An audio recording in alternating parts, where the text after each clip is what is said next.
உயிரோடு கலந்தவள். பார்வை 3. சசிக்கு தன் கழுத்தில் 3 முடிச்சு விழும்போது ஏனோ அவள் கண்ணெல்லாம் கலங்கியது. உடலில் அப்படி ஒரு நடுக்கம்.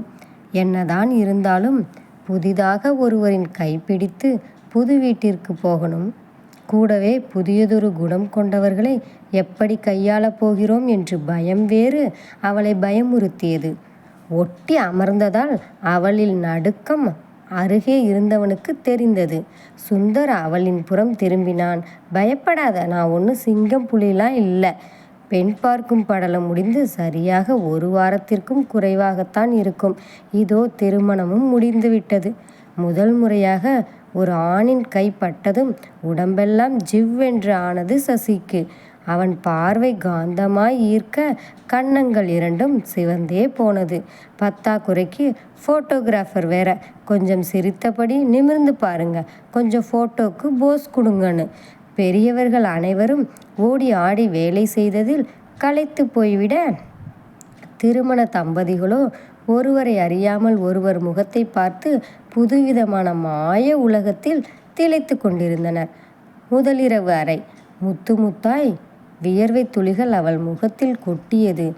அறையில் தனியாக இருப்பது கொஞ்சம் இல்லை, நிறையவே பயமாக இருந்தது சசிக்கு. நேரம் ஆக ஆக படபடப்பும் அதிகமானது. மயக்கம் வராத குறை ஒன்றுதான் அவளுக்கு. அறையில் இருந்த அலங்காரம், பால், பழம், இனிப்பு, கூடவே பத்தி வாசனை வேறு. ஆனால் அவள் இருந்த மனநிலைக்கு எதையுமே ரசிக்க முடியவில்லை. இத்தனை நாள் அம்மாவோடு பேசி விளையாடி ஆடி ஓடியது எல்லாமே தான் நினைவுக்கு வந்து வந்து போனது. சுந்தர் வர நேரமானதால் சசி கண்ணை மூடியவள் உடலின் அசதியால் தன்னையும் மறந்து உறங்கிவிட்டாள். முதலிரவுக்கு தயாரானவன் தங்களின் கம்பெனியில் ஏற்றுமதி செய்யப்பட வேண்டிய பெட்டிகள் எல்லாம் போகாமல் அப்படியே இருப்பதால் டென்ஷன் ஆகி நேராக கம்பெனிக்கு சென்று விட்டான். அங்கு சென்று அனைத்து பெட்டிகளையும் வண்டியில் ஏற்றிவிட்டு வண்டி கிளம்பி சென்றதும் தான் வீட்டிற்கு வந்தான்.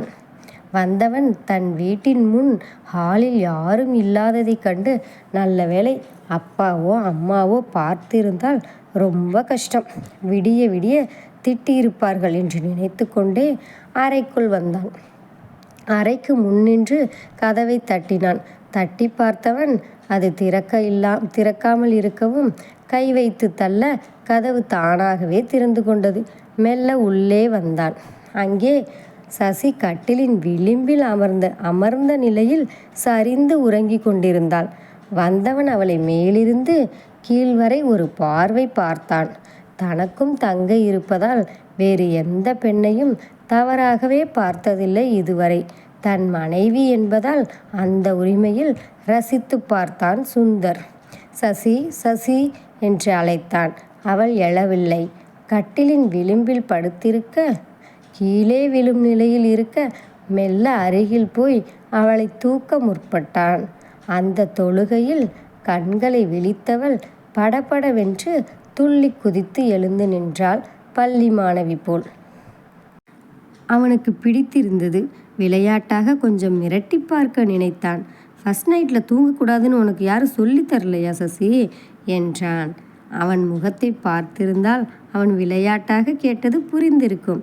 அவளோ ஏதோ செய்யக்கூடாததை செய்தது போல் கட்டிலின் ஒரு மூலையில் போய் அமர்ந்து கொண்டு கேவி கேவி அழ ஆரம்பித்தாள். எதுக்கு அழற? கலங்கிய கண்களோடு அவனையே பார்த்து கொண்டிருந்தாள். ஆனால் அவளுக்கு பேச்சு மட்டும் வரவில்லை. அவனும் அவளின் மேலிருந்து கண்ணை திருப்பாமல் பார்த்து கொண்டிருந்தான். சும்மா விளையாட்டுக்கு பேசினேம்மா, எதுக்கு இப்படி அலற? நான் ஒன்றும் அப்படி தவறாக கேட்கவில்லையே. ஏங்க, ஏதாவது தப்பு பண்ணியிருந்தா மன்னிச்சிடுங்க. தப்பா? மன்னிக்கிடுமா என்று கேட்டவனுக்கு சிரிப்பு தான் வந்தது.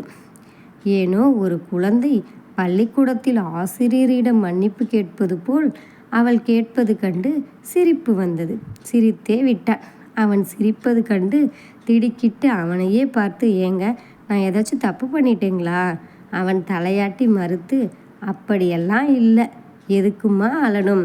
தூக்கம் வந்தால் தூங்கு, நோ ப்ராப்ளம், இது ஒன்றும் அவ்வளோ பெரிய தவறு இல்லை என்று சொல்லி அவளின் கண்ணீரை துடைத்து விட்டான். ஆச்சரியத்தில் எல்லாம் ஆச்சரியமாக இருந்தது.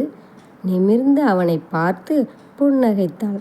பதிலுக்கு அவன் புன்னகையுடன் பார்த்து, உனக்கு தூக்கம் வருதா? அப்போ வந்தது, இப்போ இல்லை. சரி, நீ சாப்பிட்டியா? சசி இல்லை என்றோ ஆமா என்றோ சொல்லாமல் தலையை ஆட்ட, ஏன் அம்மா உனக்கு சாப்பாடு கொடுக்கலையா? கொடுத்தாங்க, எனக்கு தான் பசிக்கல. இப்போ பசிக்குதா?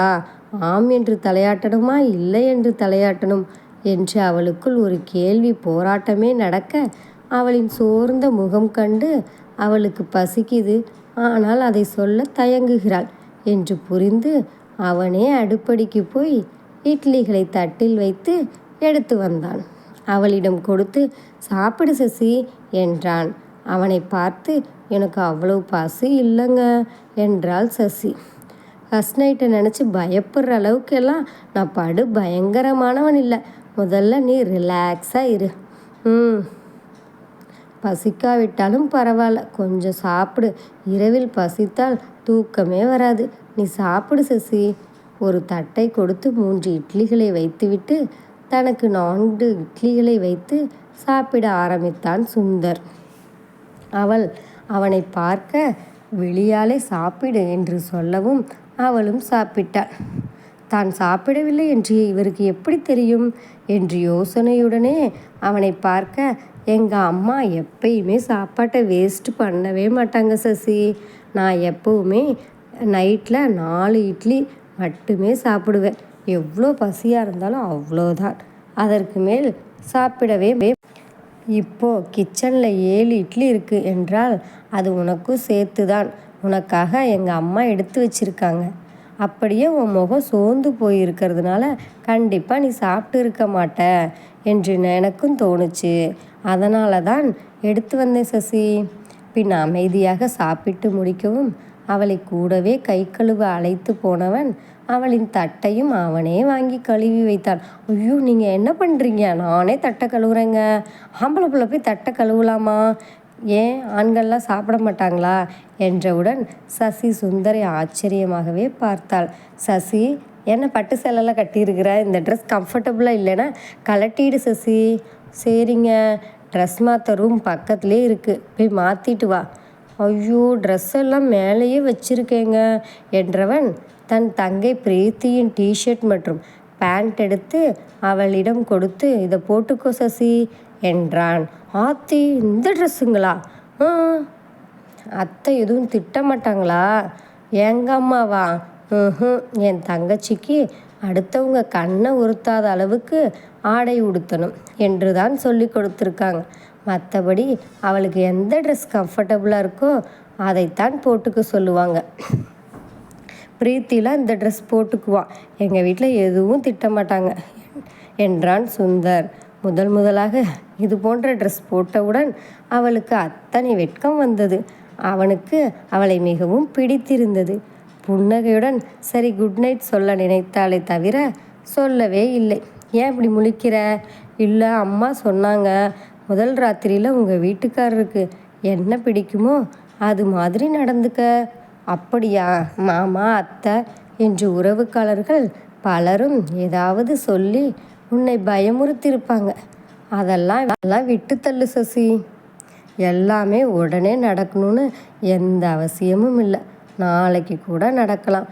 சரியா? வந்து முதல்ல தூங்கு என்று கட்டிலில் கால்களை நீட்டி படுத்து கொண்டான். அவன் வாயிலிருந்து அந்த வார்த்தை வர அவளுக்கு எவ்வளவு பெரிய மன நிம்மதியை தந்தது என்று அவள் மட்டுமே அறிவாள். குட் நைட்டுங்க என்று சொல்லிவிட்டு கீழே படுக்க போனாள். அதை பார்த்து, ஏன் கீழே படுக்கிற? மேலேயே படுத்துக்க என்றான். எப்படி நான் என்று சங்கோஜப்பட்டாள். அவளின் கூச்சத்தை பார்த்தவன், அவளின் செய்கைகளை எல்லாம் கவனித்தவன், அது அவனுக்கு ரசனையாகத்தான் தோன்றியது. சரி, ஓ இஷ்டம் என்று கூறிவிட்டு அவன் அங்கே முதுகை காட்டி திரும்பி படுத்து விடுவான் என்று அவள் நினைக்கும்போது அவன் எழுந்து வந்து சசியின் கையை பிடித்து, அப்போவே நீ நல்லா தான் தூங்கிட்டு இருந்த, நான் தான் எழுப்பி விட்டுட்டேன், இப்போ நிம்மதியாக தூங்கு சசி என்றான். அவன் புறம் திரும்பி அவனை பார்த்தாள். அவன் கண்களை மூடி தூங்கிக் கொண்டிருந்தான். சுந்தர் தூங்குவதை பார்த்து ரசித்து கொண்டிருந்தாள் சசிரேகா. அவன் திடீரென்று விழித்து பார்க்கும்போது அவள் உறங்காமல் தன்னையே பார்த்து கொண்டிருந்ததைக் கண்டு, ஏன் இன்னும் தூங்கலையா என்றான். நெருக்கத்தில் அவன் கேட்கும்போது அவளுக்கு அந்த ஏசி அறையிலும் வியர்த்து விட்டது. மெல்ல இழுத்து தன் தோள்பட்டையில் அவளின் தலையை வைத்து முதுகில் தட்டி கொடுத்தபடியே அவனும் உறங்கிவிட்டான். வாழ்நாளில் இப்படி ஒரு சொர்க்கமான உறக்கத்தை அவள் இன்றுதான் அனுபவித்து இருப்பாள் போலும். அதுவும் கணவனின் அணைப்பில்தான். காலையில் கதவு தட்டப்பட்ட போது விழித்தவள் தான் எந்த நிலையில் சுந்தரோடு உறங்கிக் கொண்டிருக்கிறோம் என்று புரிந்ததும் வேக வேகமாய் குளியலறையில் புகுந்து கொண்டாள். அவளுக்கு முன்னே கண்முழித்தவன் அவள் தன் கைகளில் உறங்கிக் கொண்டிருக்கும்போது எழுப்ப மனமில்லாமல் கண்களை மூடியிருந்தான். கதவு தட்டும்போது பயந்தடித்து அவள் எழுந்து போனதை நினைத்து பாவமாய் போனது சுந்தருக்கு. அவனே கதவை திறந்து பார்த்தான். உறவுக்கார பெண் ஒருவர், 2 பேரும் குளிச்சுட்டு வாங்க, கோயிலுக்கு போகணும் என்று சொல்லிவிட்டு 2 கப் காஃபியை கொடுத்துவிட்டு போனார். எழுந்தவன் வாய் கொப்பளித்துவிட்டு அவளின் ஆடைகள் மேலே இருப்பதால் அங்கு சென்று அந்த துணிப்பையை எடுத்து கொண்டு வந்து குளியல் அறையின் முன் வைத்துவிட்டு அந்த கதவை மூடி வெளியே வந்து அமர்ந்திருந்தான். ஆடைகளை எல்லாம் வேக வேகமாக கழற்றி குளித்த அவளுக்கு அப்போதுதான் ட்ரெஸ் கையில் எடுத்து வராத ஞாபகம். ஐயோ, என்ன பண்ணுவது என்று மெல்ல கதவை திறந்து எட்டி பார்க்க அங்கே தனது துணிப்பை இருக்கவும் அவள் மனதுக்குள் சொல்ல தெரியாத ஒரு உணர்வு. ஊடையை மாற்றிக்கொண்டு அதை எடுத்து வந்தவனை பார்க்க மனது மிகவும் உந்தியது. மெல்லிய புடவை ஒன்றை கட்டி முடித்துவிட்டு கணவனின் முன் நின்று, ரொம்ப தேங்க்ஸ்ங்க என்றாள் சசி. செல்லமாய் மண்டையில் கொட்டிவிட்டு, நம்ம 2 பேரும் ஹஸ்பண்ட் அண்ட் ஒய்ஃப், நமக்குள்ள எதுக்கு தேங்க்ஸ்? நான் உனக்கு செய்கிறதும் நீ எனக்கு செய்கிறதும் கடமை மட்டுமில்லை. உன்னை எந்த நாளும் நான் நல்லா பார்த்துக்குவேன் என்று சத்தியம் பண்ணியிருக்கேன்ல என்றான் அவன். இனி அடுத்த தொடரில் தொடருவோம். இந்த கதை பிடித்திருந்தால் நீங்கள் அடுத்து தொடரணும்னு நினைக்கணுன்னாலும் சப்ஸ்கிரைப் பண்ணுங்கள் ப்ளீஸ்.